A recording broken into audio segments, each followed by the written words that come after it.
안녕하십니까? 건강의 신 구독자 여러분, 오늘은 우리 몸의 가장 중추적이면서도 가장 연약한 기관, 바로 뇌에 대해 이야기해보려 합니다.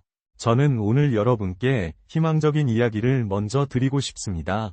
뇌졸중이나 심근경색은 단정적으로 말씀드리면 멸종이 가능한 병입니다. 예방하는 방법이 너무나 명백하게 존재하기 때문이죠. 설령 신경과 의사들이 할 일이 없어서 굶어 죽는 한이 있더라도 여러분이 평생 이 병에 걸리지 않고 건강하게 사시는 것이 가장 바람직한 길 아니겠습니까?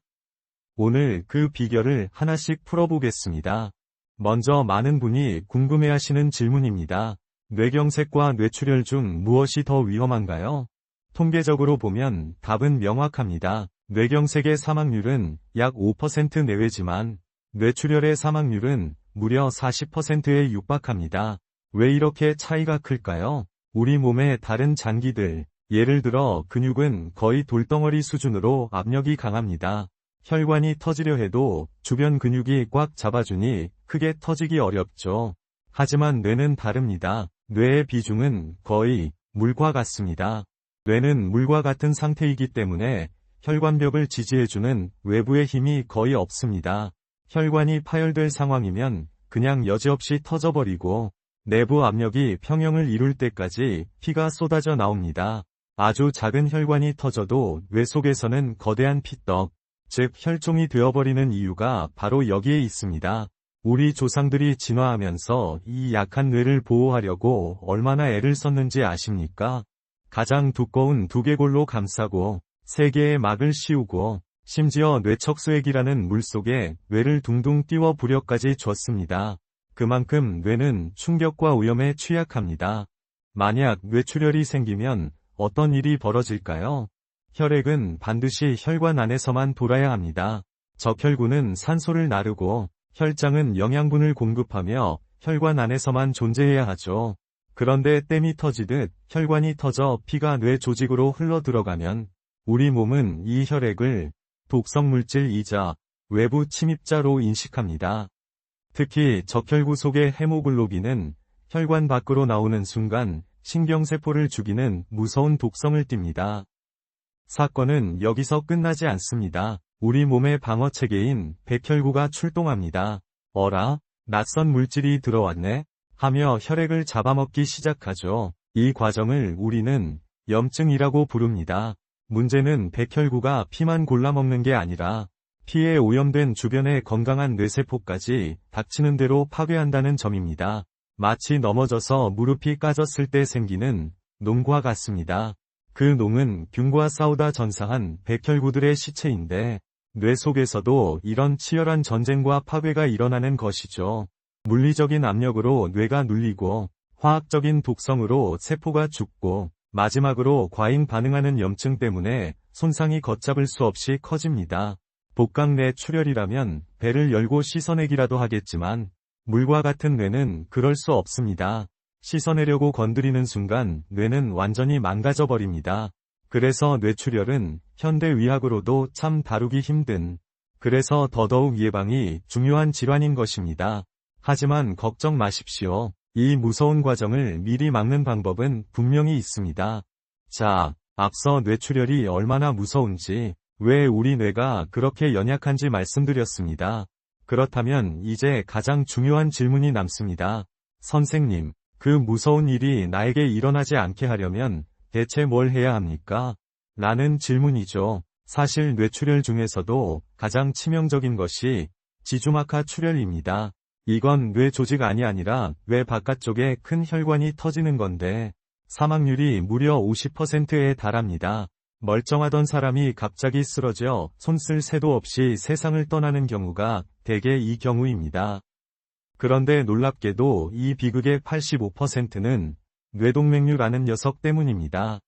뇌동맥류란 혈관벽이 약해져서 풍선처럼 부풀어 오르는 현상을 말합니다. 혈관은 탄력성이 좋아서 풍선처럼 커지는데 혈관 세포들이 어떻게든 안 터지려고 증식을 하며 버팁니다. 하지만 풍선이 커지면 커질수록 벽은 얇아지고 결국 한계에 다다르면 빵 하고 터지는 거죠.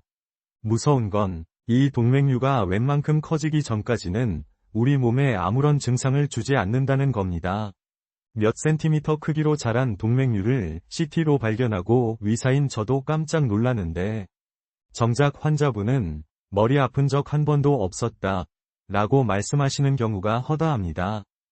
그래서 제가 40대를 넘어선 분들께 입이 닳도록 강조하는 것이 바로 MRA 검사입니다. 많은 분이 MRI는 들어보셨을 겁니다. MRI는 뇌의 조직 자체, 즉 뇌세포의 모양이나 종양 유무를 보는 검사입니다. 하지만 혈관이 꽈리처럼 부풀어 오른 것을 정밀하게 보려면 MRA, 마그네틱 레저넌스 엔지오그래피를 찍어야 합니다. 혈관만 특화해서 촬영하는 기술이죠. 현대 의학은 정말 놀랍습니다. 이 MRA를 찍으면 아주 작은 크기의 동맥류도 미리 발견할 수 있습니다. 만약 검사에서 터질 위험이 있는 동맥류가 발견된다면 어떻게 할까요? 예전처럼 머리를 여는 큰 수술을 해야 할까요?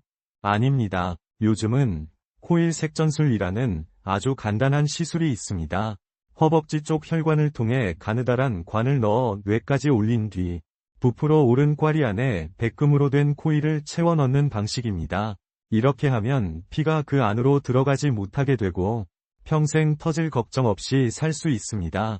여러분, 수천만 원 드는 보험보다 이 검사 한 번이 여러분의 생명을 지키는 가장 확실한 재테크입니다. 여기서 제가 여러분께만 드리는 아주 중요한 팁이 있습니다. 대학병원에 가야만 가장 정확한 검사를 받는다고 생각하시죠? 물론 판독의 정밀함은 대학병원이 높을 수 있지만 건강검진 차원이라면 굳이 비싼 돈 들여 3차 병원만 고집하실 필요가 없습니다. 대신 딱 하나만 물어보십시오. 이 병원 MRI 장비가 몇 테슬라입니까? 라고요. 테슬라는 자기장의 세기를 말하는데 숫자가 높을수록 해상도가 좋습니다. 보통 1.5 테슬라 이상이면 훌륭하고 3 테슬라, 3T 장비라면 최고 수준의 정밀도를 자랑합니다. 동네의 큰 건강검진 센터나 MRI 센터 중에서도 최신 3테슬라 장비를 갖춘 곳이 많습니다. 그런 곳에서 저렴하게 MRA를 찍어보는 것이 훨씬 경제적이고 합리적입니다. 40세가 넘으셨다면, 특히 가족 중에 뇌졸중 환자가 있다면 지금 당장 예약하십시오. 나중에 시간 나면 해야지 라고 미루는 그 순간에도 여러분의 혈관 풍선은 조금씩 부풀고 있을지 모릅니다. 자, 이제 동맥류 이야기를 넘어서 우리 혈관을 서서히 좁히는 주범, 동맥경화에 대해 깊이 파헤쳐 보겠습니다. 50대 이후라면 여러분의 혈관 상태를 정확히 진단해야 합니다. 혈관벽이 그냥 조금 두꺼워진 정도인지 아니면 이미 딱딱하게 굳어 기름때가 낀 죽상경화 단계인지 알아야 한다는 뜻입니다. 이 과정을 알면 왜 고혈압과 당뇨가 무서운지 뼈저리게 느끼시게 될 겁니다. 우리 혈관은 원래 아주 매끄러운 고무 호스 같습니다. 그런데 고혈압이 있으면 강한 수압 때문에 호스 안쪽에 미세한 상처가 생깁니다. 혹은 담배의 독소나 잘못된 식습관으로 인한 노폐물이 혈관벽을 갉아먹기도 하죠. 이렇게 상처가 난 자리에 하필 혈액 속에 콜레스테롤이 많다면 어떤 일이 벌어질까요? 갈 곳 없는 콜레스테롤들이 그 상처 틈새로 비집고 들어가 박히기 시작합니다. 여기서 콜레스테롤에 대한 오해를 하나 풀어드릴게요. 콜레스테롤은 사실 우리 몸에 꼭 필요한 성분입니다. 성호르몬을 만들고 우리 몸을 지키는 스테로이드 호르몬의 원료가 되죠. 그래서 우리 간은 콜레스테롤을 아주 열심히 만들어냅니다. 인류 역사 35만 년 동안 우리는 늘 영양이 부족했습니다. 그래서 우리 몸은 콜레스테롤이 남을 거라는 상상을 해본 적이 없어요. 회수하는 시스템이 아주 형편없다는 뜻입니다. 그런데 지난 50년 사이 인류는 갑자기 너무 잘 먹게 되었죠. 넘쳐나는 콜레스테롤은 혈관벽 상처에 박히고 우리 몸의 면역세포들은 이걸 이상한 이물질이네 하고 잡아먹으러 옵니다. 면역세포가 콜레스테롤을 너무 많이 잡아먹으면 빵 하고 터져서 지저분한 기름 찌꺼기가 됩니다. 이 과정이 5년, 10년, 20년에 걸쳐 서서히 진행됩니다. 이게 바로 죽상경화증입니다. 혈관 안에 암처럼 덩어리가 자라나는 것이죠. 여러분이 아무런 증상을 느끼지 못하는 동안에도 이 빌드업은 차곡차곡 쌓이고 있습니다. 여러분, 나는 아무 증상도 없는데 설마 내 혈관이 망가졌겠어? 라고 생각하시나요? 안타깝게도 혈관 질환은 침묵의 살인자라는 별명이 있습니다. 70에서 80%가 막힐 때까지 우리 몸은 비명을 지르지 않습니다. 그렇다면 내 혈관 속에 얼마나 많은 빌드업이 쌓였는지 어떻게 알 수 있을까요? 가장 쉽고 정확하며 몸에 해가 없는 방법이 바로 경동맥 초음파입니다. 경동맥은 목 옆을 지나 뇌로 올라가는 아주 굵은 혈관입니다. 왜 굳이 여길 볼까요? 경동맥은 우리 몸 전체 혈관의 창문과 같기 때문입니다. 고속도로 입구가 막히면 고속도로 전체가 막혀 있을 가능성이 높듯이 경동맥의 동맥경화가 진행 중이라면 심장혈관이나 뇌 깊숙한 곳의 혈관도 이미 아작나 있을 확률이 매우 높습니다. 초음파 기계를 목에 대기만 하면 혈관벽에 낀 기름때의 두께와 딱딱한 정도를 바로 확인할 수 있습니다. 우리는 여기서 본인의 단계를 정확히 알아야 합니다. 1단계는 위험 유입만 있는 상태입니다. 혈압이 좀 높거나 당뇨 기운이 있는 정도죠. 2단계는 이미 동맥경화가 시작되어 혈관벽이 두꺼워진 상태입니다. 3단계는 그 덩어리가 터지기 직전이거나 이미 사건이 한 번 터진 상태입니다. 여러분이 이 단계에서만 멈춰도 평생 뇌졸중 없이 천수를 누릴 수 있습니다. 3단계로 넘어가는 순간부터가 진짜 비극의 시작입니다. 이미 동맥경화가 왔는데 어쩌죠? 라고 겁내지 마십시오. 과학적으로 증명된 처방에 따라 관리하면 그 단계에서 진행을 멈출 수 있습니다. 혈관벽에 쌓인 찌꺼기가 더 이상 자라지 않게 풀로 붙여버리는 약물 치료와 식단 관리가 병행되면 여러분의 혈관 나이는 오늘부터 더 이상 늙지 않을 수 있습니다. 3단계에 이미 진입해 마비가 왔던 분이라 하더라도 그때부터 정신을 바짝 차리면 정상인과 다름없는 생활로 복귀할 수 있는 길이 열려 있습니다. 여기서 우리는 아주 근본적인 질문을 던져야 합니다.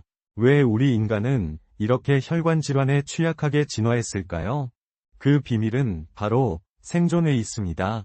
인류의 역사 35만 년 중 34만 9천 년 동안 인간은 늘 배가 고팠습니다.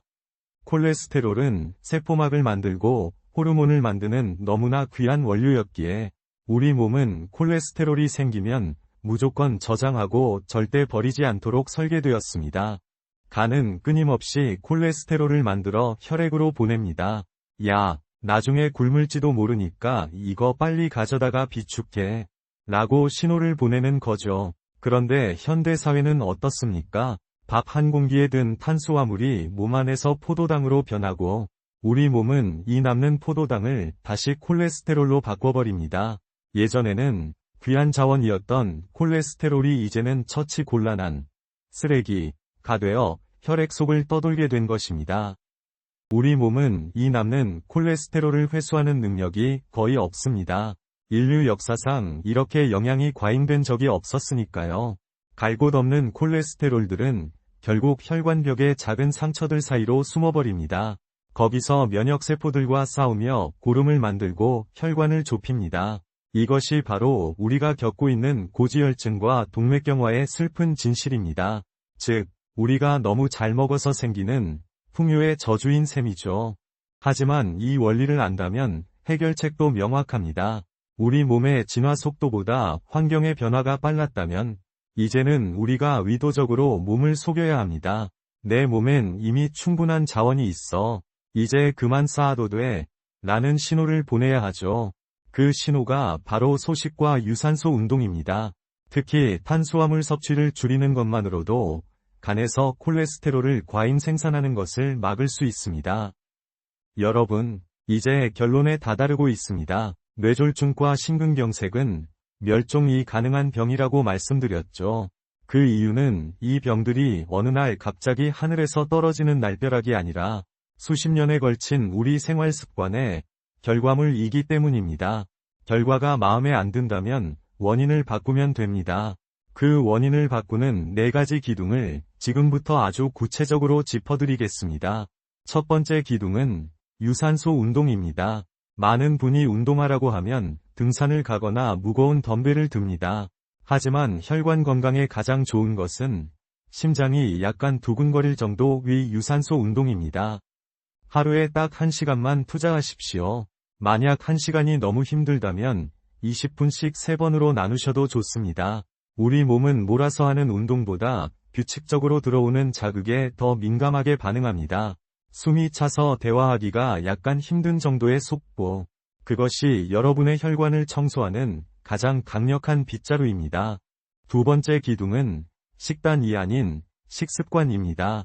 무엇을 먹느냐보다 어떻게 먹느냐가 중요합니다. 우리 몸의 간은 탄수화물을 재료로 콜레스테롤을 만듭니다. 밥, 빵, 면을 줄이는 것만으로도 혈관 속 기름때의 원료를 차단할 수 있습니다. 특히 1년에 한 번은 반드시 혈당과 콜레스테롤 수치를 재보십시오. 만약 수치가 경계선에 있다면 3개월에 한 번으로 주기를 당겨야 합니다. 숫자는 거짓말을 하지 않습니다. 여러분의 혈액 수치를 자식들 생일보다 더 잘 기억하셔야 합니다. 세 번째 기둥은 혈압 관리의 생활화입니다. 병원에 가서 재는 혈압은 정확하지 않을 때가 많습니다. 의사 선생님만 보면 긴장해서 혈압이 오르는 백위 고혈압 환자가 정말 많거든요. 이제는 장난감 하나 산다는 마음으로 가정용 혈압계를 구비하십시오. 아침에 일어나서 한 번, 자기 전에 한 번 재는 습관이 여러분의 뇌혈관을 지키는 가장 확실한 보초병이 될 것입니다. 내가 내 혈압을 스스로 관리한다는 그 마음가짐이 뇌졸중 멸종의 시작입니다. 마지막 네 번째 기둥은 수면과 휴식입니다. 우리 뇌는 잠을 자는 동안 낮에 쌓인 노폐물을 씻어냅니다. 뇌척수액이 뇌세포 사이사이를 돌며 청소하는 글림파틱 시스템이 밤에 가장 활발하기 때문입니다. 잠을 못 자는 것은 뇌의 쓰레기를 방치하는 것과 같습니다. 잘 자는 것만으로도 뇌출혈과 뇌경색의 위험을 극적으로 낮출 수 있습니다. 여러분, 제가 오늘 드린 말씀들을 다 지키려면 인생이 너무 피곤할 것 같다고 생각하시나요? 절대 그렇지 않습니다. 이 모든 것은 여러분이 억지로 하는 숙제가 아니라 여러분의 소중한 몸에 대한 예의입니다. 평균 수명 80세를 넘어 100세 시대로 가고 있습니다. 혈관이 건강하지 않으면 그 길고 긴 시간이 축복이 아닌 고통이 될 수 있습니다. 오늘 당장 담배를 끊으십시오. 술은 즐거울 때 딱 한두 잔으로 줄이십시오.